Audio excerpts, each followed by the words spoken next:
আল্লাহ নবীজিকে প্রশ্ন করা হয়েছিল যে ইয়া রাসূলুল্লাহ, আমি জান্নাতে যাব, এইরকম কিছু আমল আমাকে বলে দেন। বুখারীতে আছে হাদিস নাম্বার 5983 নম্বর হাদিস।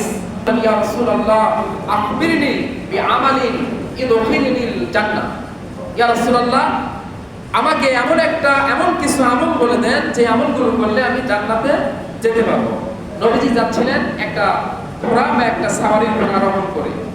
এক সাহাবী রাস্তা আটকিয়ে দিয়েছেন, পিছনে অনেক সাহাবী আছেন। আল্লাহ রাসূলকে তখন এই আটকিয়ে দিয়ে প্রশ্ন করলেন যে ইয়া রাসূলুল্লাহ, আমাকে বলেন, কিছু আমলের কথা বলেন যে আমলগুলো করলে আমি জান্নাতে যাব।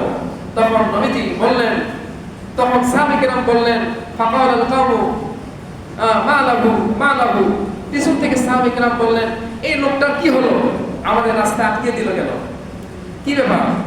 তখন নবীজি বললেন, ফাকাল রাসূলুল্লাহ সাল্লাল্লাহু আলাইহি সাল্লাম আরুব্বু মা লাহু, তার একটা বিশেষ প্রয়োজন রয়েছে। ফাকাল নবী সাল্লাল্লাহু আলাইহি সাল্লাম, নবী করিম সাল্লাল্লাহু আলাইহি সাল্লাম তখন সেই ব্যক্তিকে বললেন, চারটি আমলের কথা বললেন। কয়টা আমলের কথা বলেন?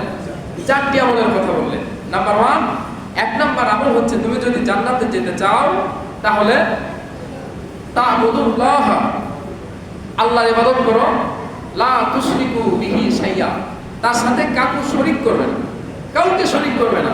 ভালো মন্দ সব কিছু আল্লাহ তাআলার পক্ষ থেকে হচ্ছে এটা ধারণা করবে।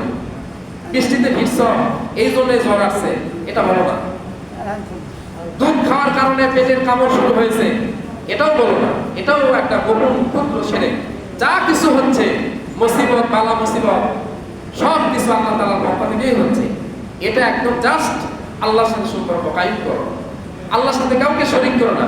নামাজ পড়তেছি আমি, ইমাম সাহেব বিশাল নামাজ পড়তেছি, মানুষ দেখতেছে, এইরকম যেন ভিতরে না থাকে, এটাও শিরক। এটা ভাবো না, তুমি তোমার মতো ভাবো। আল্লাহ তাআলার ইবাদত করো একদম নিরেট ভাবে, তার সাথে কাউকে শরীক করো না, এক নাম্বার। 2 নাম্বার, নবীজি বলেছেন জান্নাতে যাওয়ার আমল হচ্ছে ওয়াতুকিমুস সালাহ, নামাজ পড়ো, নামাজ কায়েম করো। আজকে সেই নামাজ মুসলমানের আছে? শুক্রবার দিনে তো আসছেন সুন্দরভাবে, মাথার টুপি লেগে আসছেন, পাঞ্জাবি গায়ে দিয়ে আসছেন, 5 ওয়াক্ত নামাজে আসতে হবে, সে মুশকি আছে? বলেন আছে? ফজরের 2 রাকাত নামাজ আসমান আর জমিনের মাঝখানে যা কিছু আছে তার থেকে আল্লাহ তাআলার কাছে বেশি প্রিয় এবং দামি, বলি সুবহানাল্লাহ। অথচ সেই নামাজের খবর নাই। কেমন মুসলমান? এই নামাজ পড়ে না মুসলমান, পড়বে কিভাবে? সারা রাত মোবাইল বসাবসি। ফজরের যখন এমন কিছু মুসলমান আছে, যখন রাত 4টা, যখন মুয়াজ্জিনের আযান শুনতে পায়, কিছু যুবক ছেলেমেয়ে আছে, এরা তখন কি করে? ওই টাইমে মোবাইল অফ করে খেতাটা উপরে গায়ে দিয়ে ফ্যানের জোর বেশি দিয়ে ঘুমিয়ে পড়ে। এমন আছে নাকি? বলেন আছে না? এমন যুবক আছে। অথচ মুয়াজ্জিন কিন্তু বলতেছে তুমি এখন নামাজে আসো। আর ওদের আভ্যাস দেখে মনে হয় মুয়াজ্জিন সাহেব আমাকে বলতেছে তুমি এখন ঘুমাও, 12টার দিকে 10টার দিকে উঠবে। এই ছেলের দুনিয়া আখিরাত সব নষ্ট হয়ে যাচ্ছে। আপনি অভিভাবক হিসেবে কোনো খবর নাই।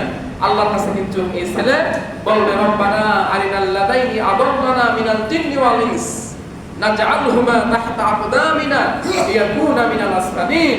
আল্লাহ, আমি তো খারাপ পথে চলেছি, পাপের পথে চলেছি, কিন্তু আমার আব্বা, আমার দাদা, আমার দাদি, আমার মা কিচ্ছু বলেন নাই। এদেরকে নিয়ে আসো, জাহান্নামে যখন যেতেই হবে পায়ের নিচে মিশে তারপরে না হয় জাহান্নামে যাবো। বলে নাউযুবিল্লাহ। এই ছেলে আপনার বিরুদ্ধে অভিযোগ করবে, এই লাঠি আপনার বিরুদ্ধে অভিযোগ করবে। হ্যাঁ, আপনার নাতিকে সতর্ক করেন, তারপরে আপনি দায়মুক্ত হবেন। তো দেখো, আল্লাহ নবীজি বললেন নামাজের কথা বলবেন। আল্লাহ পাক বলেন নামাজের কথা তোমার পরিবারকে বলো, তুমি তার উপর ওয়াসতাবির আলাইহা, নিজে অটল থাকো। তোমার কাছে রিজিক চাই না, আমি তোমাকে রিজিকের ফয়সালা করে দেব। বলে সুবহানাল্লাহ। চাকরি নাই, চাকরি কিভাবে পাবেন? আপনার তাকওয়া নাই। তাকওয়া যখন অর্জন করবেন, আল্লাহ তাআলা গায়বী কুদরত থেকে রিজিকের ফয়সালা করে দিবেন। বলে সুবহানাল্লাহ। ঈমান দরকার, ঈমানের সাথে এগুলো সম্পর্ক।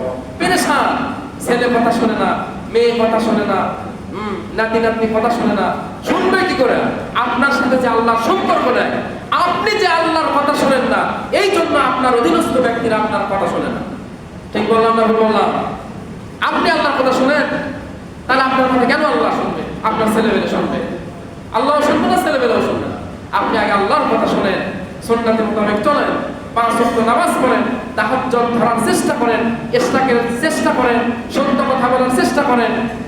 দেখেন আল্লাহর জিকিরের পরিমাণ বাড়িয়ে দেন, তারপরে দেখেন আপনার ছেলে আপনার কথা শুনবে, আপনার মেয়ে আপনার কথা শুনবে, আল্লাহ সব কিছু আপনার কন্ট্রোলে করে দিবে ইনশাআল্লাহ। আল্লাহ পাক তৌফিক দান করবেন, আমিন। এরপরে 3 নাম্বার নবীজি বললেন ওয়া তুতিস যাকাত, যাকাত দাও, যাকাত প্রদান করো, জান্নাতে যেতে গেলে যাকাত দাও, 3 নাম্বার। এবং 4 নাম্বারে নবীজি বললেন ওয়া তাসিলুর রিহমা, আত্মীয়তার সম্পর্ক ঠিক রাখো। জান্নাতে যদি যেতে চাও আত্মীয়তার সম্পর্ক ঠিক রাখো, নতুবা জান্নাতে যাওয়া হবে না।